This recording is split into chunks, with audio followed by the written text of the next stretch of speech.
Hindi lang sir unang beses to sir nga binugbog ni Sir Denver si Ma'am Catherine kasi sabi niyo nga madaming beses sir nagrereklamo sa inyo yung anak ninyo sir nga lagi siya binugbog.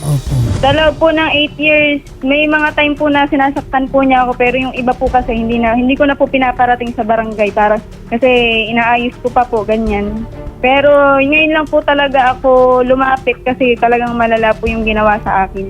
Bakit nyo to binubugbog yung asawa nyo na si Ma'am Catherine? Sir, sumusobra po kasi sir sa salita po Wala ka pa rin karapatan sir mangbugbog sir ng isang tao. Alam mo naman sir na hindi mo pwede sir ilagay sa kamay mo ang batas. Matagal ko na po yan sir, alam? So matagal mo na ba siya binubugbog? Hindi po. Kaya nga po hindi ko po binubugbog, hindi po ako nananakit dahil alam ko po yung batas na yan sir. Paano mo sir sinabi sir hindi mo sir nakita binubugbog? So anong tawag mo dun sa video kanina pinapakita? Sir, napuno lang po ako. Itutuloy ko po yung kaso sa kanya. Yun lang po yung gusto kong sabihin sa kanya, sir. Itutuloy ko po yung kaso sa kanya. Kasi sir, kung hindi po ako nakatakbo ng oras na yun, papatayin po talaga niya ako. Buti po nakatakbo ako.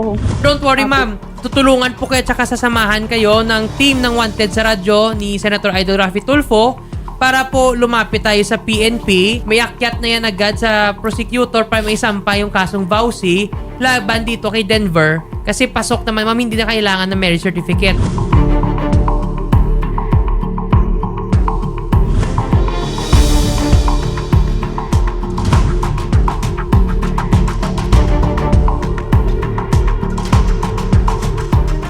Magandang araw po, Ma'am Catherine. Punta po kami dito sa inyong lugar para malaman po yung kwento po. Ano ho ba ang nangyari? Bakit kayo ay sinasaktan po ng inyong asawa? Nagsimula lang naman po yun sa ito pong last na sinaktan po niya ako. Nagsimula lang po yun sa ulam na kukunin po niya sa freezer. Ang sabi ko po sa kanya, pag kumuha siya ng ulam, ibalik niya po yung natira sa Tupperware kasi mapapanis po yan pag di po na ibalik. Yun, minasama po niya yun. Sabi niya, dinadamutan ko daw po siya ng pagkain. Hanggang sa marami na po siyang binabanggit na masasakit na salita sa akin na minumura niya po ako, sinasabihan niya po ako ng pokpok, malandi. Kung kani-kanino daw po ako nagpapagalaw, ganyan po. Tapos may mga lalaki daw po ako. Doon na po nag-iba yung pakiramdam ko kasi masakit po para sa akin yun. Kasi nung una po, pinilit ko naman pong tumahimik para hindi kami mag-away kasi inaantok na rin po ako noon at oras na rin po ng pagtulog namin ng mga bata. Pero sobra po yung sinasabi sa akin, naririnig na po ng mga kapitbahay. Kaya sinagot ko po siya. Sabi ko, ay talaga ka kung ganyan kasi yan naman din ang iniisip mo, bahala ka kung ano paniniwalaan mo. Una, binato po niya ako ng pagkain na hawak niya, tinamaan po yung baby namin. Tapos sumunod po, inakyat po niya ako dito at sinuntok-suntok po niya yung ulo ko. Tapos hindi pa po siya napakali, kumuha po ng upuan. Pinalo po niya yun sa ulo ko ng maraming beses hanggang sa naputol po yung paa. Tapos nung naputol na po yung paa, kumuha pa po siya ng isang upuan. Tapos pinalo po niya ulit sa ulo ko yun. Tapos may kinuha po siya dyan sa may freezer na nakapatong, yun po yung juice. May laman pong juice yun, maraming tubig. Nung patakbo na po ako, binato niya sa likod ko yun, kaya nasubasub po ako dito sa pintuan. Tapos nung nakatakbo pa po ako, hinabol po niya ako hanggang sa nakarating po kami ng tindahan, kinaladkad po niya ako doon. Buti na lang po may mga taong nakatulong po sa akin. May mga galos po kayong tinamo. Meron po ma'am, ito po yung mga... Paano niyo po nakuha? Hinila po niya yung buhok ko habang nakaluhod po ako. Nihila po niya ako habang nakaluhod. Hawak po yung buhok ko kasi gusto niya po ako ulit ipasok sa loob ng bahay. Kasi siyempre dito lang po siya may karapatan na na saktan po niya ako. Kaya pasalamat po ako sa mga kapitbahay kasi natulungan po nila ako nung time na yun. Gaano na ho ba kayo, Ma'am, katagal na mag-asawa? Bali, 2 years po kami nagsama na hindi pa kasal. Tapos 8 years po nakasal na kami. Bali, 10 years na rin po. Sa loob po ng 10 taon ay gano'n na po ba tagang kanya ugali na sinasaktan po kayo? Buntis pa lang po ako ma'am sa panganay ko, sinasaktan na po ako. Pero hindi po ako nagpapakulong kasi ayoko po yung maranasan yung broken family kami. Pero talaga pong kada taon po may po ako sa kanya, may nararanasan po akong malalang pananakit. Yung mga anak po ba ninyo nasasaktan? Nasasaktan po niya din ma'am, lalo na po yung panganay ko pag po nasa trabaho ako. Kaya madalas po ma'am, sinusundan po ako ng mga anak ko sa pwesto kasi ayaw daw po nilang kasama yung papa nila. Paano sinasaktan yung mga bata? Sinasabunutan din po niya ma'am yung panganay ko, tapos sinapasakitan niya din po yung kalooban, sinasabihan po niya ng palamunin, patay gutom, ganyan po. Kahit na yung mga bata nakita mong nasasaktan, talagang pinili mo na hindi siya hiwalayan. Opo ma'am, kasi inisip ko baka napapalo lang niya dahil siyempre matitigas po yung ulo. Pero nung sumusobra na rin po kasi sa pananakit sa mga anak ko. Minsan yung panganay ko po laging umiyak. Sabi niya, palayasin ko na daw po papa niya. Kasi tuwing wala daw po ako dito, sinasaktan daw po niya. Ang paniniwala po kasi niya, ma'am, hindi ko po kayang magsampa ng kaso. Kasi dati-dati ko naman po talagang hindi ginagawa sa kanya. Ngayon lang po talaga, ma'am. Paano mo ba nakilala itong si Denver? Nag-aaral po ako, ma'am, ng college noon, first year college po.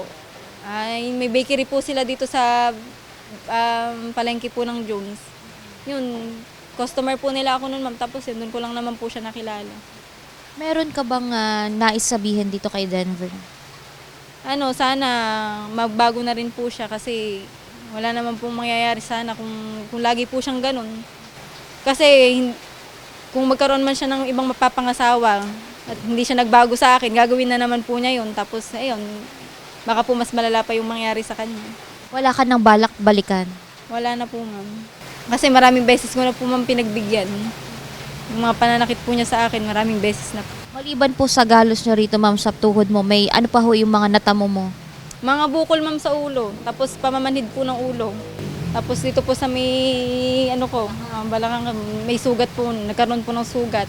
Pero, tapos hanggang ngayon, ma'am, yung mga yung mga laman-laman ko, ma'am, masakit pa rin sa loob. Kasi nalumpo po talaga ako. 2 days po ako, ma'am, hindi makagalaw nun eh. Gaano kahirap, ma'am, yung naging buhay nyo po kasama si Denver? Mahirap, ma'am, kasi lahat ako, nanganak po ako sa... Simula po nung nanganak ako, ma'am, halos ako po lahat gumagastos. Kung meron man siya, ma'am, na itutulong sa akin nung panahon wala pa po akong trabaho, yun po, yung pagkain lang po namin halos, ganyan po. Tapos nung nanganak po ako dito sa Bunso, ako lang din po, ma'am, lahat. Tapos kapapanganak ko pa lang po nun. 2 days ko pa lang kapapanganak, kailangan ko po, ma'am, agad magtrabaho. Kasi wala pong magbibigay sa amin. Yung magulang ko, wala din naman po silang pera din na may bibigay sa amin. Maasa lang din po yung nanay ko sa ibang kapatid ko po. So ngayon hindi ka na po kinakausap ni Denver? Hindi na po niya ako. Ni chat po wala. So yun po, at least po no, after po na maere po kayo sa programa, ay na-file na yung kaso laban po sa inyong mistera. Kasi dapat lang naman pong pagbayaran niya, ma'am. Sa 10 years, ma'am, na puro tama po ako sa kanya. Dito man lang po, makabawi naman na po ako para sa sarili ko. Kasi pagod na nga po ako sa trabaho, tapos bubugbugin pa po niya ako. Hindi na po naawa sa akin. Tapos, ma'am, sasabihin po niya na lalaki ako, ilan po yung batang hawak-hawak ko, ma'am, hanggang sa pagtitinda ko, kasama ko. Sa pagtulog ko sa gabi, sila rin po yung kasama ko. Hindi ko po, ma'am, yan iniiwanan, kahit gabi, kahit umaga. Saka lang kami nakakahiwalay ng panganay ko, tsaka pangalawa, pag nasa school po sila. Yung bunso po, kasama ko sa pagtitinda. So ano ang naging action ng PNP matapos po na maere po kayo sa programa? Ayun po, ma'am, na-filean na po siya agad ng kaso. Tapos, sinamahan po nila ako mag-file ng kaso. After po nun, ma'am, sabi po sa akin ng mga polis, maghintay na lang kami ng summon or ng warrant of arrest para kay Denver para madampot na rin po. Ma'am Luz Verminda, paano nyo po nalaman yung nangyari kaya Catherine? Ma'am, kaagad ma'am may dumating sa cellphone ng anak ko na gano'n ang pangyayari. Kaya ma'am, nung nagtanong ako, totoo nga ba? Oo nanay, gusto mo ipakita ko sa'yo, totoo nga ma'am, gano'n ang nangyari. Pinakita sa akin video. Kaya nung nakita ko na may video at saka merong medical, kaagad po, nagdesisyon ako na pumunta ako kay Sir Rapi. Yung araw po ba na October 1, yun din po ba yung araw na nalaman po ninyo? Yun din ma'am, yung oras na yun ma'am, na nabalitaan ko kaagad at nakita ko. Ano yung mga sumbong po ng anak po ninyo sa inyo, ma'am? Yun nga ma'am, konting diferensya ma'am, patay na siya ngayon, buti nga ma'am nakatakbo siya. Kaya ako ma'am ang nagdesisyon talaga na noon pa ma'am, sabi ko, minsan pa niyang gawin yan, hindi ko siya patatawarin. Sabi ko sa kanya, 1, 2, 3, hanggang 10 ma'am, pinalampas ko yan. Nakikiusap yung anak ko na yan eh. Nanay, ayoko maging kami, yung broken family kasi kawawa yung mga anak ko. Sige kako, pagbibigyan kita, sige ayos lang. Yun ma'am, sumapit sa akin yung gano'n, nanay, papatay na ako ni Denver, konting depresya, hindi ako nakatakbo, patay na ako. Ano ba gagawin natin? Sige, andiyan si Sir Tulfo, pupuntahan ko, bukas na bukas. Masakit siyempre ang loob ko, hindi na lang ako iiyak o hindi man ako manghihina. Sa halip, lalakasan ko pa ma'am ang aking pangangatawan o pang-iisip. Nag-iisip ako kung paano tulong ang gagawin ko sa kanya. Ayan ma'am, ako nga sa'yo, sa hirap ng buhay, nangungutang ako para yung aking anak matulungan ko. Tatay Efren, ano ho ang naging reaction po ninyo nung nalaman po ninyong sinasaktan ng anak po ninyo? Hindi ko po gusto kong makita yung video ng anak ko. Patayin niyo na ako yan. Siyempre, mapakasakit to sa loob ko eh. Na nakikita ko yung anak ko na ginagano nila. Kaya ako lumayo na lang po. Ayokong nakikita. Napakasakit sa isang magulang po kasi buti na lang meron pa si Sir Idol. Kung wala, sana kami tatakbo. Ganun pa may, kung saan lang kami nag-approve na pamamasay, parang bigla lang na hostesya anak ko. Yun lang po. Sana nga po matulungan nyo. Kalusin na kawalang hiyaan ng manugang ko para pagdusahan niya yung mga ginagawa niya sa anak ko. Anong gusto mong mangyari tayo kay Denver? Ako pong masusunod, gusto ko habang buhay na siya makulong eh. Dahil kung siya man po ay makalaya at mag-asawa, ganun din ang gagawin niya sa mapapangasawa. Ulang hiya po yan. Napakawalang hiya. Gusto na anak ko, ayaw nilang maging broken. Ganun pa man, hinaya. Pero matagal ko na sinasabi sa anak ko, hiwalayan mo na, talakan na mapapala niya. Pati pag-aaral ng anak ko, sinira ng... Sabihin po ba tatay, ay una pa lang ay hindi na ho kayo kumbinsido dito sa lalaking ito? Nung primero po kasi ma'am, mabait siya, maamo, nung ginagano ni anak ko. Ang totoo po niya, nagsacrifice. Tapos po ng agriculture niya, nagsarili sikap yan. Mangingi, sasabihin sa akin, mangingi siya ng konting pangbaon niya. Abutan niya siya ng 50 pesos. Ibabato po sa mukha niya, nagsusumbong sa akin yung anak ko. Ala naman po akong magawa. Dahil malayo ako. Ala naman ako, ula-ula, mahirap lang din kami. Sarili sigim na papasok sa eskwelahan. Naka-stroller yung anak niya. Sa kuleyo po yan, nakasakay yung isang maliit ang bata. Kasama niya sa eskwelahan. Tapos yung pang ginawa nung, ako, Diyos ko po, Panginoon ko, nang walang hiya akong manugang. Kung ako makukun sana habang buhay, siya makulong at pagdusahan niya, kawawa lang din kung makalalaya pa yan. Nagpapasalamat po ako sa kitatay kasi, tsaka kinanay kasi sila yung tumulong sa akin para lumapit kay Sir Tulfo at yun po, napabilis naman po yung action para kay Denver po. Tay, ano ang mensahe mo sa iyong anak? Ang masasabi ko lang, gandahan pa niya yung paghanap buhay niya at na maitaguyod niya yung mga anak niya, mabigyan ng magandang kinabukasan po. May papangako mo ngayon na gumawa, na nag-effort sila na lumapit sa programa para lang makasuhan mo itong asawa mo? Ayun, pinapangako ko po sa kanila na sa sakripisyong ginawa nila sa akin kasi ma'am, madaling araw pa lang, nagbiyahe na po sila papunta kay Sir Tulfo eh. Siyempre doon pa lang ma'am, makikita mo na yung pagmamahal ng magulang mo para sa'yo pagka ganun. Kaya hindi ko po sasayangin yung sakripisyo nilang ginawa para makalapit kay Sir Tulfo. Hindi ko po iuurong yung kaso sa asawa ko. Ngayon po, ma'am, meron ka bang natutunan sa nangyari po sa inyo? Meron po ma'am, ang natutunan ko po sa nangyari Kwan, naisip ko, mahalaga yung sarili ko kasi kung hindi pa ako nakalabas nung time na yon, kung nawala ako nung gabi na yon, siguro kawawa po yung mga anak ko ngayon kasi sa akin lang po sila nakaasa. At tatay, anong mensahe mo sa anak mo, maipapayo mo sa kanya? Ayun nga po, sabi ko po sa kanila, pagbutihin niyo yung paghanap buhay niyo at nang nunay mabigyan niya ng maganda kinabukasan yung mga anak niya, maitaguyod niya hanggang sila'y makatapos. Po, ma'am, anong payo mo sa anak mo? Magpakabuti po siya rito sa bayan ng Jones, tapos maghanap buhay siyang mabuti para mabuhay sila.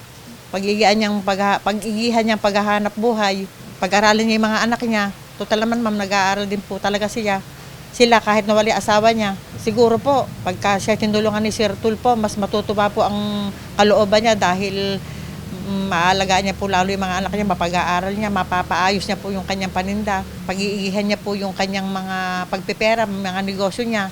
Yun po ang masasabi ko lang po sa kanya. Ako po ay nagpapasalamat po kay Sir Idol at pinutol na niya yung binigyan niya na po ng hangganan yung kawalang hayaan ng aking manugang. Maraming po salamat, Sir Idol. So, yun po, samahan po namin kayo sa PNP, ma'am, no, para makingi po kayo ng copy. And then, pangalawa, sa MSWD para mai-refer din po kayo for counseling. And at the same time po, mabigay din po ng financial assistance si Sir Rafi sa inyo, panggastos po, habang hindi pa po kayo nakapag-balik po sa inyong trabaho. So, magbibigay po kami, ma'am, ng 5,000 pesos para may pambili po kayo ng mga needs po ni baby, ng mga anak po ninyo. Any message po kay Sir Rafi? Sir Rafi, maraming pong salamat sa tulong nyo dahil po dito may magagamit po kami sa pansamantala pong hindi ko po pagtatrabaho ngayon kasi po sa kalagayan ko po. Ayun, maraming pong salamat sa kabutihan po ninyo sa amin.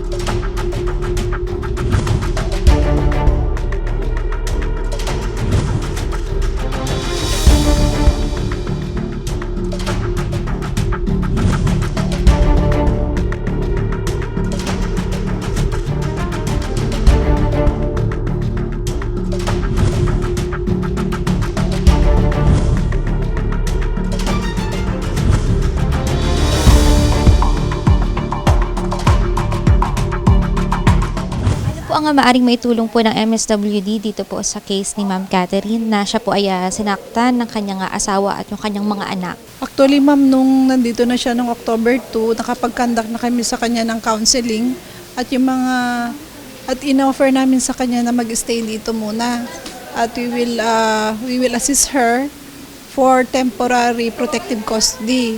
Pero siya po yung nag-decline ng aming offer.